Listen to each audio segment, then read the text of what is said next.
Alright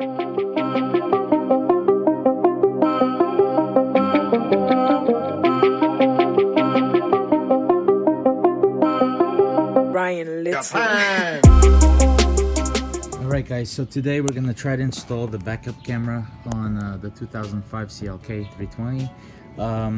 So I'm going to go through what I have here. So basically this is the camera kit that came with the Seicane head unit, and basically consists of the backup camera, and that has a plug that's actually crimped together, so you don't need to connect anything to that. But then you have a RCA style video wire and this red jack, which is actually a power wire. Okay, so that gets connected. Then you have this wire harness here that basically has the corresponding connections for the RCA video and the power, and then it has these two wires, a blue and a black, and these get connected to the backup tail light for power and ground on the reverse tail light.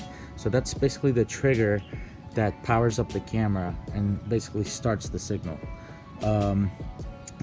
So you're supposed to feed this whole cable going from the trunk all the way to the back, to the front of the car, to the head unit, and then at the head unit, this connects to the back of the unit.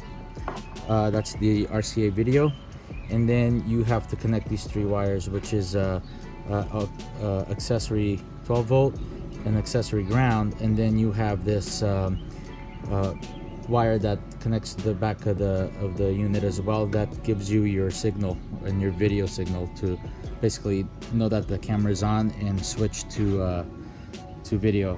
So I didn't, even though you're only doing a couple of wire connections, just the fact that you had to run all this wiring to the front of the car, it just thinking about it gave me a headache. So what I tried to do is, because these backup camera kits are very cheap on eBay, so I actually ended up buying two more kits. I bought this one that is a remote signal. So basically you're eliminating this cable with just a signal. So it has a transmitter that transmits the signal to the next box, and that is also not only the trigger signal but also the video signal. And so the one that goes to the back of the car, which is this one, would plug to the camera with a red jack, video for the RCA, and then same thing, you need to splice these into the backup tail lamp. This one is the one that will go in the back of the unit, and you basically have your video jack and these two wires, which also are power and ground, and basically the blue wire is what's missing. So I don't know 100% if this will work with the head unit, but I'm going to try this first to see that I could avoid having all that wiring. The other thing that I got is, you can see this didn't come with the camera. The camera that came with the Seicane head unit is just like a universal, basically you just put two tapping screws on there, but you would either have to drill holes in your car or replace one of the tail lamps or license plate lamps. And I bought this other kit, which is basically pretty much that kit. It comes with the same style, even though these both look the same, but it's got your video cable, your power cable, and you got this is connects to the tail lamp. But I bought it just to get this this camera out of it, because this camera is designed to be to go exactly in the place of a license plate lamp. You see it's half black, half clear. So I don't know if it says it's for my car, but it doesn't look like it's a perfect match, but I'm hoping that I could just unscrew the license plate tail lamp and just replace it with this, and now I have a place where the camera could live that looks pretty OEM. So we're gonna start installing it. The first step is gonna be to remove the inner lining of the trunk and the inner lining here to get access to the tail lamp. So we'll get started with that.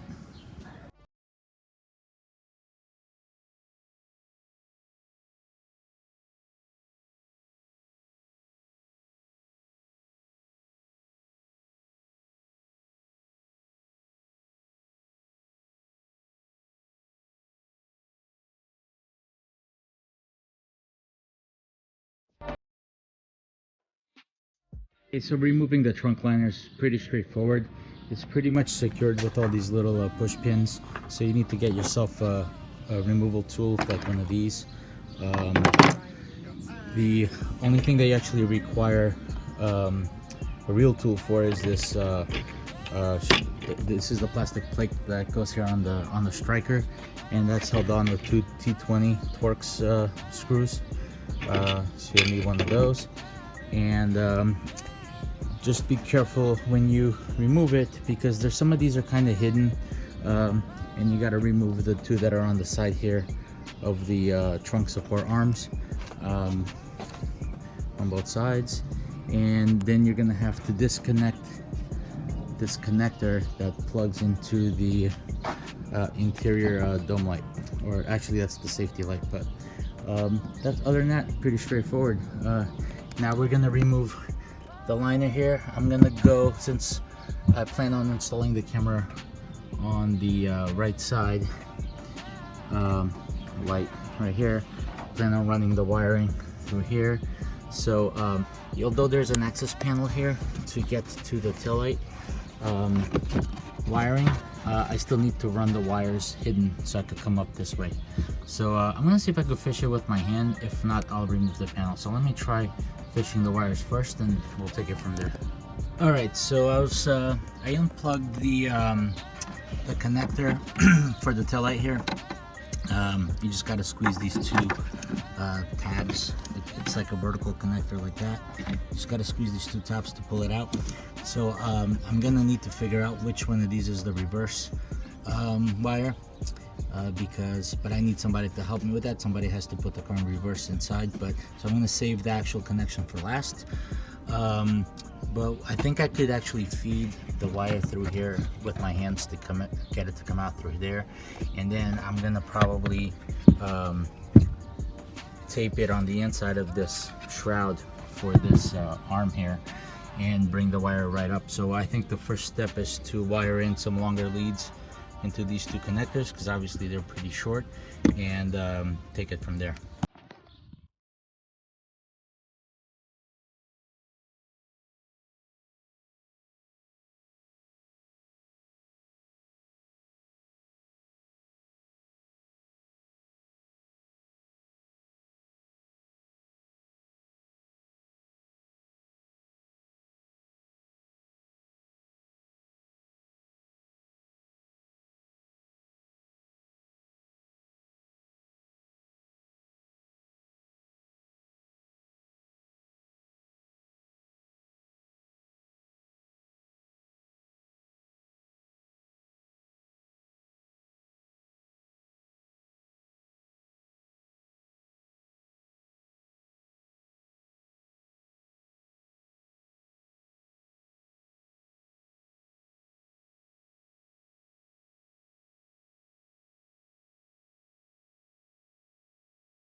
Alright, so I removed the clear lens from one of the license plate lights.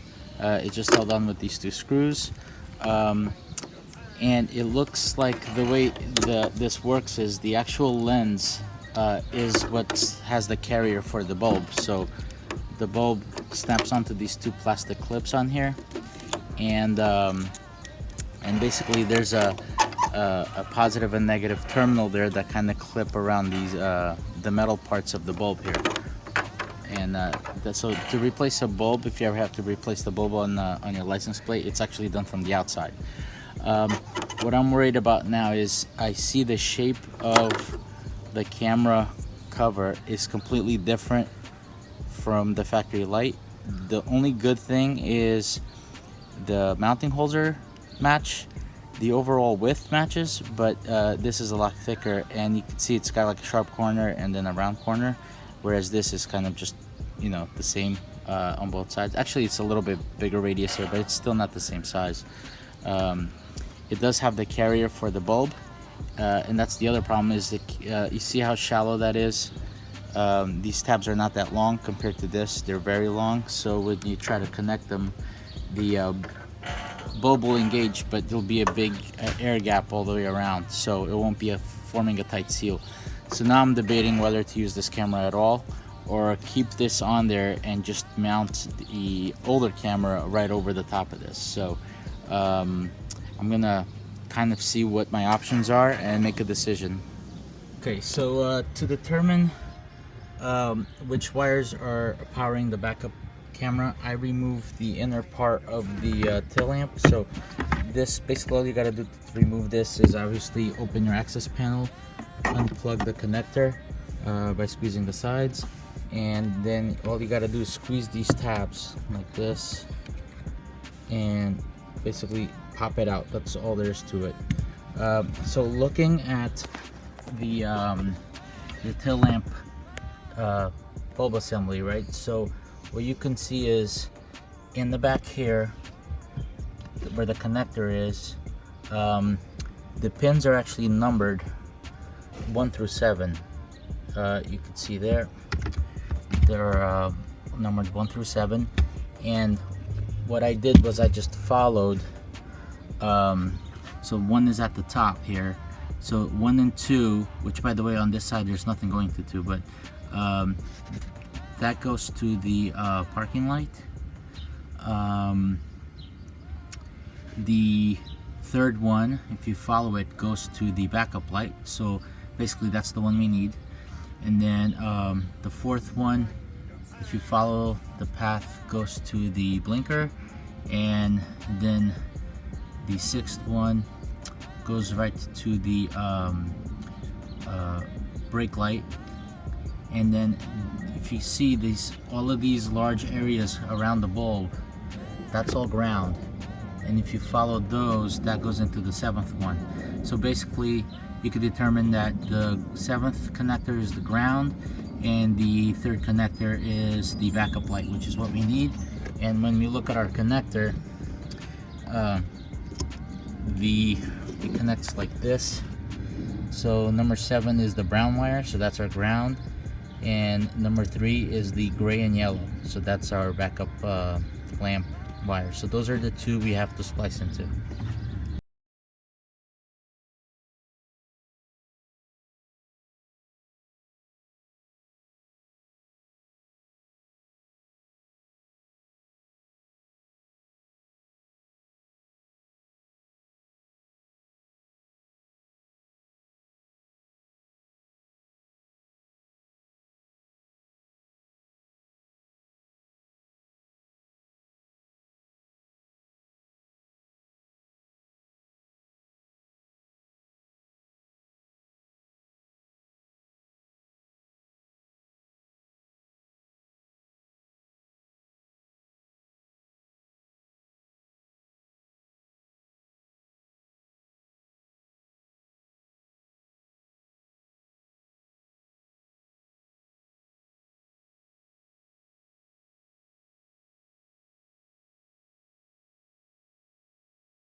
connections on the interior. So when I installed the head unit, I already kind of anticipated having to do this installation. So I remember I left the wires for the camera hanging down below, like basically where the behind the ashtray. Okay, so when I did the Android unit installation, I showed you how to remove these panels, but in case you forgot, you basically pry it on the sides here, pop it off, and then you slide it forward. There's a tab here that hooks under here. These have these clips on 4 sides. You could pop those out, and then you can kind of feed that through here, so you can remove this panel out of the way, and you don't have to undo all these plugs. To remove the ashtray, you kind of need a little a barb or something to just pull the connections here. They're just very simple plastic tabs that you just pull forward. Probably use a screwdriver too. And then this should slide forward. I have the car on, so I could put this into drive. Take the change out of it first and remove this. This is going to have a connector for the ashtray, so I'm just going to move that to the side. And I think I actually have the wires behind the climate control unit, so I'm going to remove those. There's 2 Torx screws under here. I believe it's a T20, so I'm going to remove those to get access to the climate control panel. Alright, so I removed the 2 T20 screws from the bottom here. There, here, and move this aside. And you can see I shoved a lot of the wires. Wire management was an issue with this, and I shoved a lot of the wires behind here. I have the fiber optic decoder, and then here I just have a bunch of wires, and here's the additional ground wire that I had left available for the backup camera. And I know there's also the connectors for the camera. Oh, here you go. There's the RCA.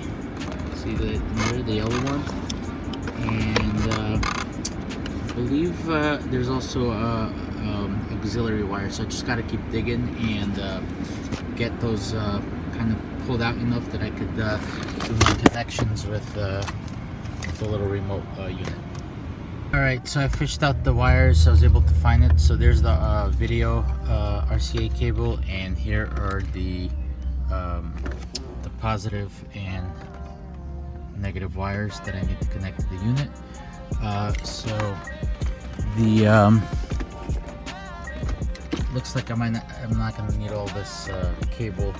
I wish that they had wired this where the RCA cable was extra long, and then I could hide this somewhere else, because this is already so crowded. But instead they give you a longer lead on the positive and negative, so I'm gonna have to trim that off. But so right now I'm gonna connect that to there, and then connect my my power wires to the unit and see if it works. Alright, so I just twisted the wires together just to make sure that everything's working. I suggest you do this before you actually run all the wires and whatever. And so also I started getting malfunctions for telling me the backup lamp was out, the tail light was out, and the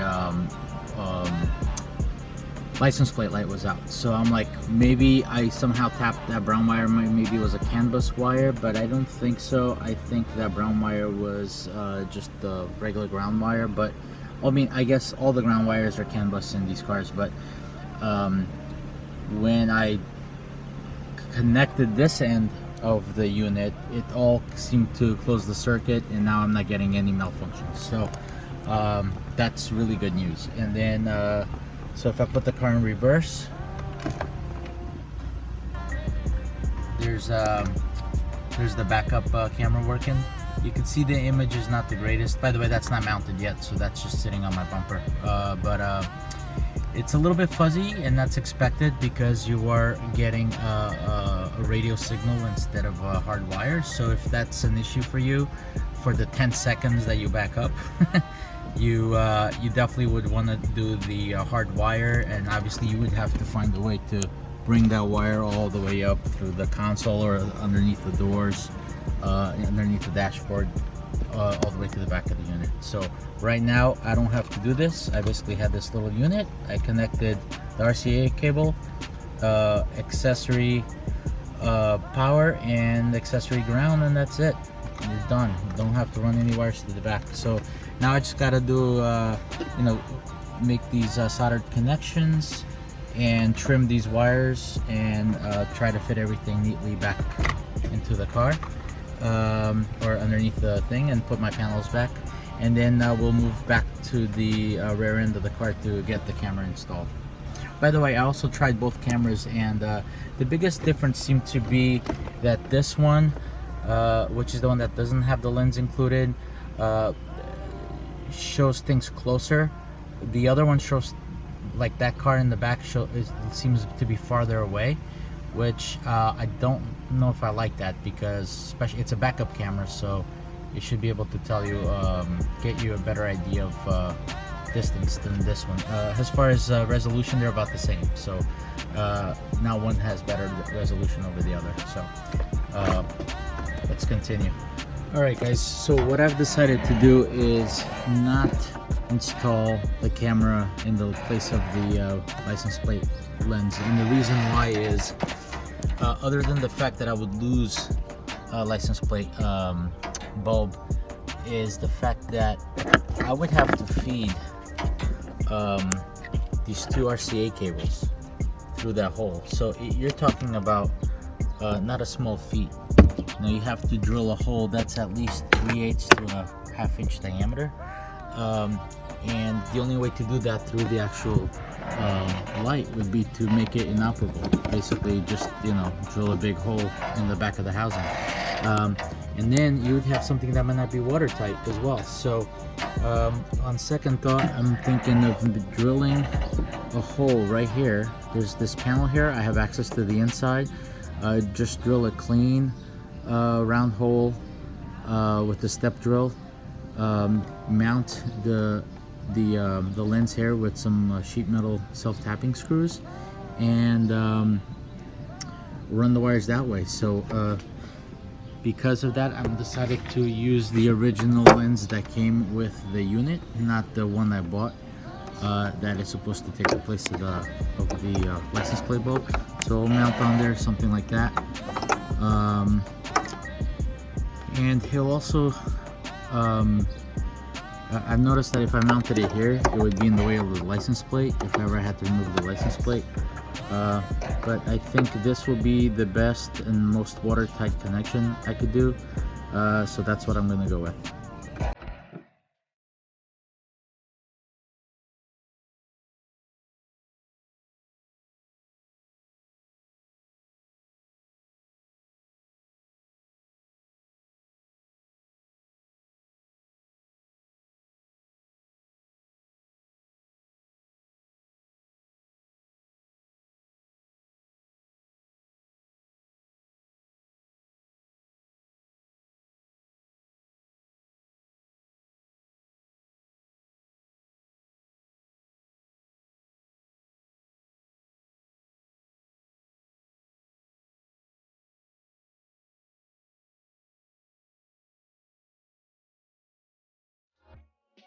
Alright guys, so I got the hole made, and I put a little grommet in there just so it doesn't fray the wire, but this is actually a plastic panel that like if you drill a hole through here, it doesn't drill the hole through the sheet metal inside. There's like a gap, and that explains why I couldn't take this slide out. It's trapped between this plastic panel and the inside metal panel. So I suggest that if you do this, instead of using a step drill like I did, just try to get a large diameter all-purpose drill, or maybe a set that goes from whatever, an eighth all the way up to 3/8 or even ½ inch. Because what happens is I had to end up making, because it's a step drill, to get the desired diameter on the inside metal piece, I actually had to make the outside one oversized. So what I did was, once I didn't want to make that hole too big, so I actually used a rat tail file to get the rest of the metal diameter, the hole in the sheet metal diameter to match. But it was a lot of hard work and just a pain in the butt. So I would suggest you just get a drill that's the right diameter, a straight regular drill, and just drill the hole. So now I just have to, I'm going to tape this on just to see where I want to get the right positioning. I'm going to go back inside and put the car in reverse. And then I'm going to drill 2 pilot holes, and I'm debating whether to pop rivet this or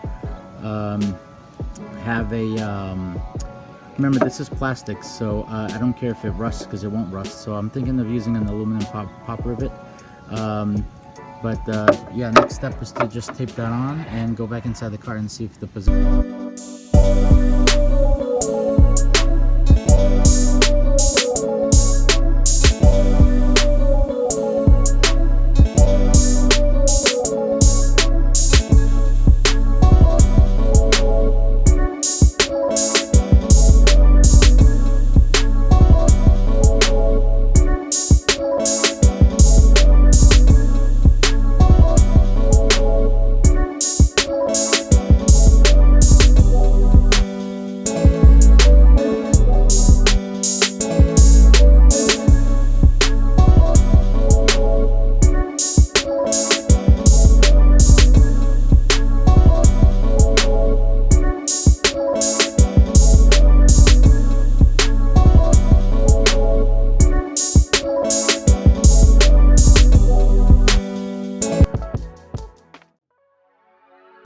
Alright, so everything's installed, the camera's installed. Now all I'm gonna do is put some 3M tape on the back of this, secure it here just next to the third brake light, and then feed these wires around down this arm here, and that's basically it. Then just spool up the excess wire and secure it tightly so it doesn't rattle around during driving. So after that, I could put all the panels back and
officially done. Alright guys, so the one thing with this installation that was the most difficult, there were two things. One was just figuring out which wires to splice for the backup camera. I'm sorry, for the backup light.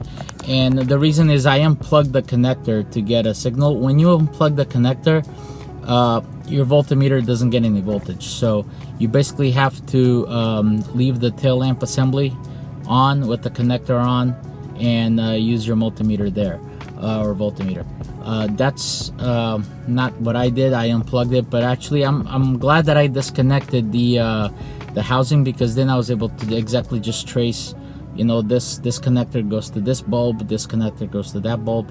But that was one of the most time-consuming things. And then the other one was just drilling the hole, because you have to make a hole that's big enough for the RCA cable. I thought I'll drill a hole, one layer, done. But it's two layers. It's a plastic layer, then a 1/2 inch gap, and then it's the sheet metal. So because I had a stepper drill, once I got my 1/2 inch hole or 3/8 hole on the plastic, I only had about, you know, a 5/16 hole or a 1/4 inch hole on the sheet metal. And if I kept going, I would have had a huge hole on the plastic to get the desired hole on the sheet metal. So I had to basically, once I had the diameter I needed on the plastic, I had to like use a rat tail file to file down the hole. If you guys have just a regular 3/8 diameter drill or drill bit, boom, you're done. Or even a Dremel would have helped to open up the sheet metal hole instead of a rat tail file. So other than that, pretty straightforward. The only thing left to install is the TPMS sensors. Again, I got to take the wheels to a shop, but the mini truck is still inoperable because it's taking a long time to get the parts I need. And I couldn't even install the springs because I had to order a new spring compressor tool, because the one I had didn't work with such small springs. So hope to see you again on the next video, and hopefully it'll be a mini truck video and try to get that back on the road. Thanks for watching.